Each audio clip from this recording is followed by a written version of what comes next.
తెనాలిలో ఉన్న వైకుంఠపురం టెంపుల్ గురించి మీకు తెలియని ఒక అద్భుతమైన విషయం చెప్తాను. ఈ ఆలయాన్ని చిన్న తిరుమల అని కూడా పిలుస్తారు. తిరుమలకి వెళ్ళలేని చాలామంది భక్తులు ఇక్కడ శ్రీ వెంకటేశ్వర స్వామి వారి దర్శనం చేసుకొని తమ మొక్కులు చెల్లిస్తారు. ఇక్కడ శ్రీ లక్ష్మీ పద్మావతి సమేత శ్రీ వెంకటేశ్వర స్వామి వారు దివ్యగా కొలువై ఉంటారు. ప్రతిరోజు వేలాది మంది భక్తులు స్వామివారి ఆశీర్వాదం పొందడానికి వస్తుంటారు.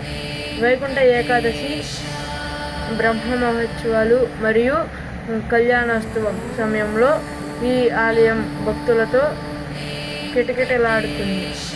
ఆ రోజు స్వామివారి దర్శనం చేసుకోవడం ఎంతో పుణ్యం అని భక్తులు నమ్ముతారు. మీరు తెనాలి వెళ్ళినప్పుడు తప్పకుండా ఈ పవిత్రమైన ఆలయాన్ని ఒకసారి దర్శించండి. ఇలాంటి డివోషనల్ వీడియోస్ కోసం ఫాలో అవ్వండి.